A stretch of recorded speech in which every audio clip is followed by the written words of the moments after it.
आपको मालूम है कि बहुत साल चला और उसके बाद फाइनली अब उनके कोर्ट ने ये परमिशन दे दी थी कि उस जगह पे जहाँ पे बाबरी मस्जिद थी वहां पर राम मंदिर बन सकता है। तो वो आज उसकी ओपनिंग है या बनने जा रहा है। बहुत शुक्रिया सर कि आपने ज्वाइन किया। थैंक यू सो अस्सलाम मच। वालेकुम। जय हिंद, वंदे मातरम। Sir as a Indian Muslim हम सबसे पहले राम मंदिर की ही बात करेंगे। आप क्या समझते हैं कि आप सपोर्ट करते हैं या आपको कोई ऑब्जेक्शन है कि इस तरह से जो है एक मस्जिद को गिरा दिया गया, शहीद कर दिया गया और उसके ऊपर एक मंदिर बनने जा रहा है जो बकौल इंडियन गवर्नमेंट और इंडियन लोगों के इससे पहले यहाँ पे राम मंदिर था। लेकिन यहाँ पे सर इससे पहले आप रिप्लाई करें, जरूर कहना चाहूंगी कि इस तरह से तो हजारों साल पुरानी ये दुनिया बनी हुई है। अगर हम इस यही करने पे आए तो सब हर चीज के हर बिल्डिंग के नीचे आपको कुछ ना कुछ मिलेगा। तो क्या करें, सब तोड़ दें, सब दोबारा से कहेंगे नहीं इसके नीचे ये था और उसके नीचे वो था। जी शुक्रिया। मुझे पता है कि आपने मुझे इसी मुद्दे पर इनवाइट किया है as an Indian who happens to be a Muslim. और सबसे पहले देश और दुनिया के सभी उन भारतीयों को जिन्होंने राम मंदिर के लिए संघर्ष किया, प्रार्थना करी, उन सबको बहुत बहुत शुभकामनाएं, बहुत बहुत मुबारक। और आज आपके चैनल पे मैं इतनी कैंडिडली और इतनी फ्रैंकली एंड ओपनली आपसे बात करूंगा कि आज की तारीख में कहीं भी कोई अगर इंटरैक्शन या डिबेट चल रहा होगा तो इतनी फ्रैंकली एंड ओपनली बात नहीं करी गई होगी। This I assure you. अब हम बात करते हैं आपसे कि आपने ये पूछा कि आप इसका अपोज करते हैं या आप इसका समर्थन करते हैं। साहब, जेन्युइनली स्पीकिंग, जो आदमी अपने को हिंदुस्तानी मानता है, इंडियन मानता है, वो उसका क्यों अपोज करेगा? After all, it is a matter of birthplace of Sri Ram, and it is a matter of faith और आस्था। और आस्था के तो ये अजीब देश है मेरा भारत कि यहाँ की मेजॉरिटी कम्युनिटी ने आस्था के नाम पर भी मुकदमा लड़ने को तैयार हो गई। आप बताइए कि अल अक्सा मस्जिद में, जेरूसलम में, जहां हम मानते हैं कि हमारे हजूर सल्लल्लाहु अलैहि वसल्लम आसमानी तिजारत पर, मिराज पर जहां से उठे थे फरिश्ते जबरील के साथ, उस पत्थर से उठे थे या नहीं उठे थे, उसके ऊपर क्या दुनिया में कोई मुसलमान मुकदमा लड़ने को या सबूत देने को तैयार है? नहीं हो सकता। तो ये तो बहुत बड़प्पन भी है भारत के बहुसंख्यकों का और बहुत बड़ी बेवकूफ़ी भी है जो ये अपनी आस्था के नाम पर 30 साल से मुकदमा लड़ रहे हैं। ये मैटर, मैं हमेशा बोलता हूं, मुकदमे का था ही नहीं। ये मैटर भारत की आस्था का था, एक मस्जिद का था जहां पर हिंदू ये क्लेम कर रहा था कि प्रभु राम पैदा हुए थे हिंदुस्तान के। अब नेपाल का आदमी क्या बोलता है, इंडोनेशिया का आदमी क्या बोलता है, that is not the subject here आरजू। और जहां पर उन्होंने क्लेम किया था आज वहीं मंदिर बनाने जा रहे हैं, उसके अलावा कहीं बनाने नहीं जा रहे हैं। और ये लड़ाई आरजू जी इस बात की अगर होती कि उस जगह पर प्रभु राम पैदा हुए थे या हमारे हजूर आसमानी तिजारत पर वहां से उठे थे, तो मुझे समझ में आता। अगर ये लड़ाई इस बात की होती कि हजूर ने हिंदुस्तान, हजूर आए थे और उन्होंने यहाँ पहली मस्जिद की तालीम की, जो तामील की थी वो उस जगह पर की थी, तब भी मुझे समझ में आता। मस्जिद नबी की तरह एक राजा के आदमियों के थ्रू, उसके जनरल्स के थ्रू एक बनाई गई मस्जिद, और हिंदुस्तान में और दुनिया में, और शायद आपको भी ना मालूम हो, माफ करिएगा, जो इसको बाबरी मस्जिद नाम रखा गया, पूरी दुनिया में लोग इसको बाबर से जोड़ के देखते हैं कि बाबर के मारे इसका नाम बाबरी मस्जिद रखा गया, क्योंकि उन्होंने मुगल हिस्ट्री डेप्थ में पढ़ी नहीं है। इस मस्जिद का नाम बाबर के नाम पर रखा ही नहीं गया, जो बाबरी सब समझते हैं बाबर के नाम पर रखा गया। Who was Babri? Does anybody know कि who was Babri in Mughal history?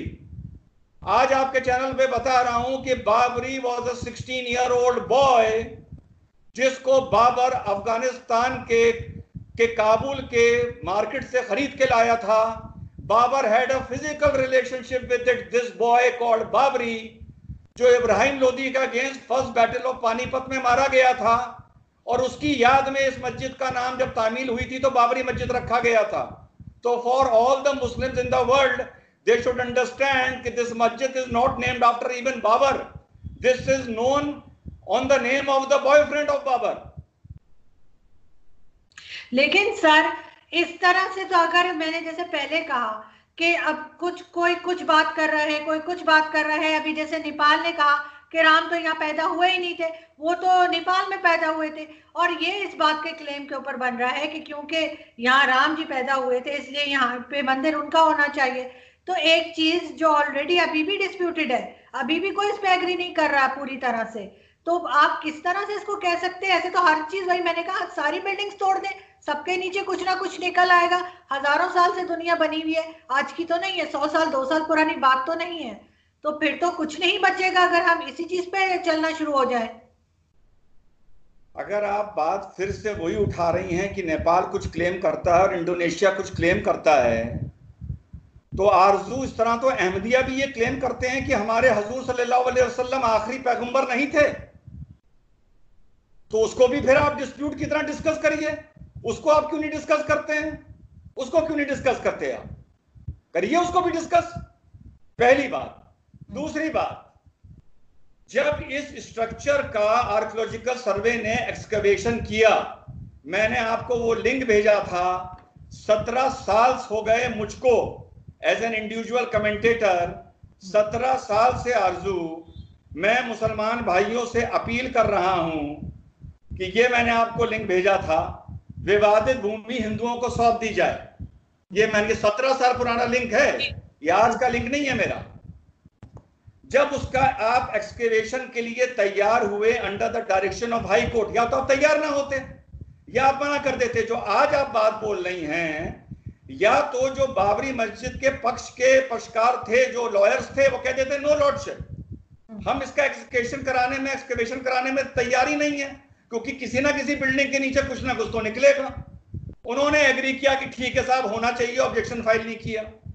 जब इसका एक्सकवेशन होता है तो अंदर से ऐसा नहीं कि कुछ भी निकल आता है, अंदर से बाकायदा पिलर्स निकलते हैं, 36 दीवार निकलती है, मैन मेड स्ट्रक्चर निकलता है, जो मुस्लिम संस्कृति एंड मुस्लिम कल्चर से ताल्लुक नहीं रखता है। बात समझिएगा, क्योंकि जैसा मैंने आपसे बताया, मेरा आर्गुमेंट ये नहीं है कि हजूर यानी इब्राहिम अलैहिस्सलाम अपने बच्चे को कुर्बानी के लिए इस पहाड़ी पर लेके गए थे या जेरूसलम लेके गए थे, ये मेरा आर्गुमेंट नहीं है।